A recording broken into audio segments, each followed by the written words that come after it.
But if I But got you somebody- will cheat. You will cheat. Hey, look, everybody keep saying I'm cheating for no reason. Good. Nice composure, good. Two underneath when he leans on you. Don't give him time. That's it.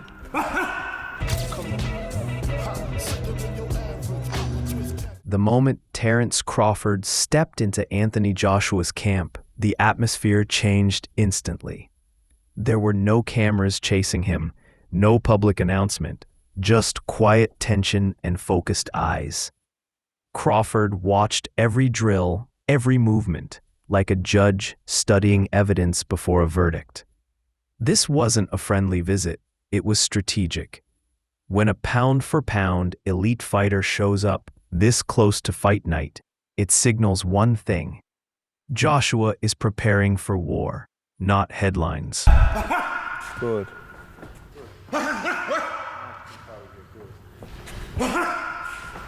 Good. Nice composure, good.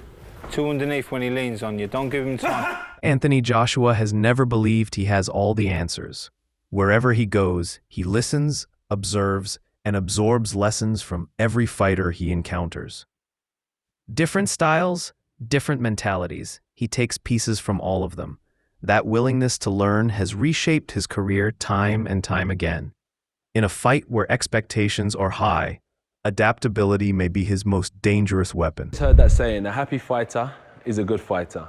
And each individual, uses different things and finds out different ways to keep them occupied and keep them happy. And for me, it was just like... Joshua's days in camp begin and end in discomfort. Ice baths numb the pain, slow inflammation, and reset his body for the next brutal session. Once recovered, he dives straight into high-intensity drills that test power, speed, and mental sharpness. Every rep is deliberate, every moment controlled. This routine isn't about looking strong. It's about being ready when pressure peaks.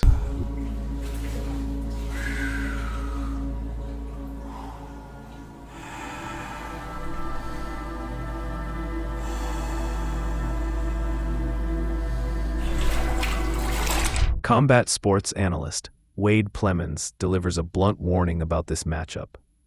He believes Anthony Joshua cannot afford to let this fight drag on for entertainment value. According to Wade, every extra round only creates doubt and invites unnecessary criticism. With Joshua's size, experience, and power advantage, the message is clear. Handle the business early, or risk damaging your reputation on a global stage. Which I think could be a little bit of a feeling out first round for AJ too, then Jake wins to me. And I know that sounds like, oh, but it's true, bro. AJ shouldn't be going rounds with Jake. He just shouldn't. That's a two-time world champion. You know what I'm saying? Olympic gold medalist, gold medalist, two-time world champion. You shouldn't be going rounds with Jake. Jake hasn't fought anybody in, I don't don't know where they currently rank Tommy Fury, but he hasn't fought anybody in the top 50 in any weight division he's participated in. Mm-hmm. So if that guy's going 3, 4, 5, 6 rounds with you, cooked. But I think if you're putting money on it, I would say AJ round 3 maybe. Yeah, I'd say 2 or 3. 2 or 3. Everybody's kind of jumping on the AJ round 2, and I'm like, Jake's tough. Could he use his feet for a little bit longer than people imagine? Is it going to be tougher for AJ to land on him early, maybe? But I think at a certain point, the cat corrals the mouse a little bit. But we'll see, dude. Who knows? Jake's got some good guys in camp. He brought in Lawrence Okoli. Mm-hmm. Big Lawrence Okoli now, too. Did you see him? They were. I remember being in Dubai, like, 3 years ago. Do you remember 3 years ago when we were... commentated, for Deji vs. Merva. And funny enough, from that fight week, Jake Paul went and hung out, went shooting of AJ. Yeah. I think laser tag of AJ. Yeah. 3 years ago on the same week. Wild. That entire week now is like coming to full fruition. It was here in Dubai. It was Jake on commentary. First time I had met Jake, talking shit to Tommy Fury. Lawrence Okoli was on commentary with me, and I was like, how are you a cruiserweight? Because at that time, he was still a cruiserweight. And I was like, how the fuck are you a cruiserweight? You're massive. And sure enough, now he's like 265-pound heavyweight. He's way too big, by the way. But, he's got Lawrence in camp. He's got Jared Anderson in camp. What's supposed to have been our... This training camp looks nothing like Joshua's previous preparations. Known for structure and predictability, he has completely shifted his approach this time. The pace is faster, the intensity sharper, and the mindset more urgent. Every adjustment reflects one truth. Joshua is not underestimating Jake Paul. This camp is built on pressure, not comfort.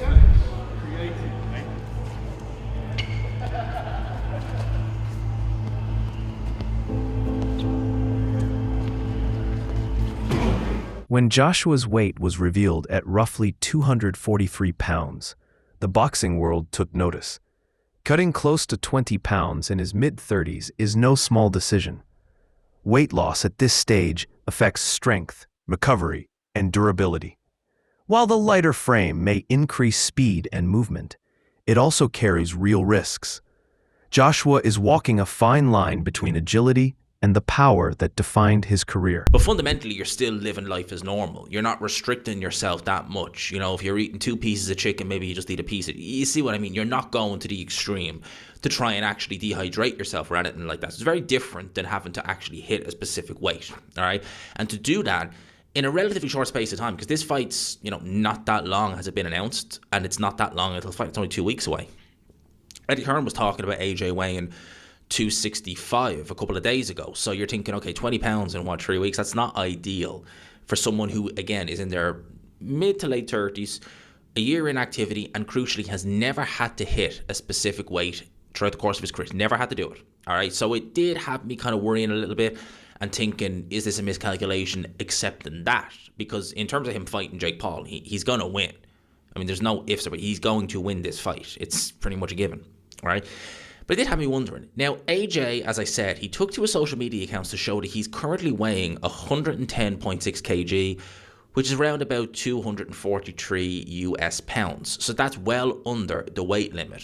So a lot of people are saying, slam dunk, it's done. Well, I got a few questions on that, because you do have to ask these questions. You're talking about Anthony Joshua, who over the course of the last, 3 years has been solid in the 250s. Hasn't weighed sub 240 or sub 250 since he fought Usyk 3 years ago. And bear in mind, he would have went into camp fully intending to be mobile, speed. He would have spent 3, maybe 4 months working on, what's an ideal weight for that, working on this, that, and the other. So it's not like, a crash diet for the Usyk fight or anything like that. And AJ is someone who loves the resistance training. That seems to be the main thing that he does. And outside of camp, he probably would have thought he was fighting Cassius Chaney, which is the name that a lot of people had. Carl Froch views this fight through a practical lens. He believes Joshua has already achieved everything most fighters dream of: titles, massive crowds, and historic moments. From Froch's perspective, there aren't many legacy fights left on the table. Taking the Jake Paul matchup secures a major payday and global attention. At this point, the move is about smart timing, not proving greatness. And for me, he's found his limit now, found his level. So now he needs to look at his health and look at what he's got after boxing. And if he can make 50 mil, whatever he's making, to fight fucking in the clown world against the clown show, do you know what I mean? Then take the money, man. Yeah. Take it and go and live your life. I can't see AJ fighting for a world title again. I don't know who he fights and who he would beat and how he would get that desire back to become a world champion. But Eddie Hearn's got to sell it and try and say AJ is going to be world champ again. 3-time world champ, but I'm not buying into that bullshit. I think AJ's had a great career. He's done massive things for professional boxing, and now he's at the end of his career and he's cashing out. And who can blame him? I'd do exactly the same at the end of my career. I'd fight fucking Jake Paul for mega money and then drop the mic and then go home. Do you know what I mean? So I'm not going to knock him for doing it. As much as you say that his career is maybe done after this, he has obviously made the jump, left Ben Davison, gone to Usyk. Do you think that could maybe reignite a flame in AJ? Maybe change something that you might not believe is there at the moment? No, he's too old. Too old. I've been 36, 37 years old, but I've never had 150 million quid in the bank. Do you know what I mean? And I think the combination of his age, the fact that he's been flattened a couple of times, and now he's making mega money. Why is he going to try and become a world champion again? He's got to train for 10 weeks and spar really hard sparring. And then he's got to get in the ring on Fight Night with 10-ounce gloves against somebody like Dubois, or he's not going to fight Usyk again. Maybe he sticks around and fights Tyson Fury, because that's another commercial mega fight, which is actually fighting somebody who's on the same level. Johnny Nelson approaches the fight from a far more serious angle. Instead of focusing on Joshua, he expresses concern for Jake Paul's safety. Heavyweight power, he explains, is different from anything Jake has faced before. One clean shot can change everything in seconds. Nelson warns that this fight carries real physical consequences, not just viral moments. For AJ, I'm stuck in between. Because nobody on this green earth would actually turn down 50, 60 million to fight Jake Paul. And people that don't like this will probably watch it because they want to see Jake Paul getting knocked out. So what's it say about AJ and what's it say about Jake Paul? I think I was thinking upside down. For AJ, I thought, Mama's cashing out. He's cashing out because he's going down this mimic line. But I thought, in reality, is he? Realistically, he's thinking, you know what? This big mouth YouTuber stroke boxer has the cheek to call me out. I'd be pissed off at that, if I'm honest with you. I'd be upset if I was AJ, thinking, that's disrespect, man. You think you can deal with me? But he didn't. AJ was jovial and he commended Jake Paul's business acumen, saying, we've sat down, the deal's been done. But still, it just leaves an odd taste in your mouth. So as long as AJ gets the job done, and I mean gets the job done, shows his world-class pedigree, and wipes this boy out, then everybody's happy. But how does it enhance his career? The only way it enhances his career is financially. That's it. No other way. There's no props from beating Jake Paul, apart from saying, thank God you shut him up. For Jake Paul now, I got to give this boy props because he now has our attention and the whole world is talking about Jake Paul. I want to say a big thanks to our sponsors, Bet Goodwin, for supporting That Boxing Show. Now, if you're interested in having a little flutter, or as I call it after my dad, Benji's Bets, Bet Goodwin's the place to be. Check out Bet Goodwin using the QR code on the screen. I'm probably all right. I'm probably 90% thinking the fight's going to happen. But I'm struggling. I'm thinking, this boy can't be so stupid. But then you hear a whisper. You hear a whisper that Jake Paul himself might be cashing out. Because the big purses that he's pulling, fighting these has-beens or ex-fighters, they're dropping slowly but surely. So maybe, just maybe, this might be his last fight. Getting in there with Anthony Joshua and getting knocked out. But there's always that conspiracy theory. Are there some contract agreements that can and cannot be done, which will never see the light of day that we don't know about? Well, if you're an ex-fighter and if you like the fight game, you'll see fake. You'll know fake when you see it. So if there's any of that fakery going on with this, pulling a shot, taking it easy, giving man a bit of... Jared Anderson plays a critical role inside Joshua's camp. Young, aggressive, and relentless, Anderson brings non-stop pressure in sparring. His speed forces Joshua to stay sharp at all times. Mistakes are punished instantly, and hesitation is exposed. Training against someone like Anderson prepares Joshua for chaos, even from an unpredictable opponent. Jake Paul is being dwarfed by these way bigger heavyweights like Jared Anderson, Frank Sanchez, and Lawrence Okoli. Okoli is like 6'4.5", 6'5", and these guys are like 6'3", 6'4", probably. So now Jake Paul is the one that's smaller. So first of all, I will give credit to Jake Paul. Clearly, he's a person who is taking his career seriously. These are quality sparring. I mean, a real boxer, because people say he's not a real boxer, but a real boxer would be using the same guys in their sparring camp. In fact, I just told you Joshua used Lawrence Okoli. I don't know if he sparred with Anderson or Frank Sanchez, but these are all regular ranked heavyweights. So credit to Jake Paul for that. And I mean, he's going to need it. Joshua is a different breed to, like, a Mike Perry when it comes to boxing. Different frame, different size. In case you didn't believe me, right?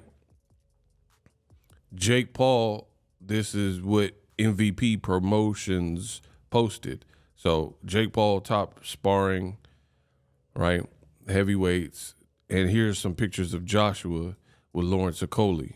And again, Joshua, a big dude, but you see Lawrence Okoli, and he probably was cruiserweight back then. I mean, I don't know exactly when this picture was taken, but he's only like an inch shorter than Anthony Joshua.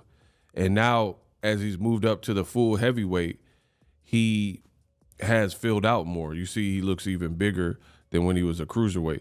Now, I gotta research it, but I want to say I thought Lawrence Okoli was injured, but again, I'm not his doctor. Anthony Joshua recently questioned Francis Ngannou's decision to turn down a Jake Paul fight. Joshua pointed out that opportunities like that are rare in combat sports. Missing a major payday could mean losing a once-in-a-lifetime chance. Chael Sonnen echoed the sentiment, emphasizing the exposure and financial upside Jake Paul brings. Whether respected or controversial, those opportunities don't come often.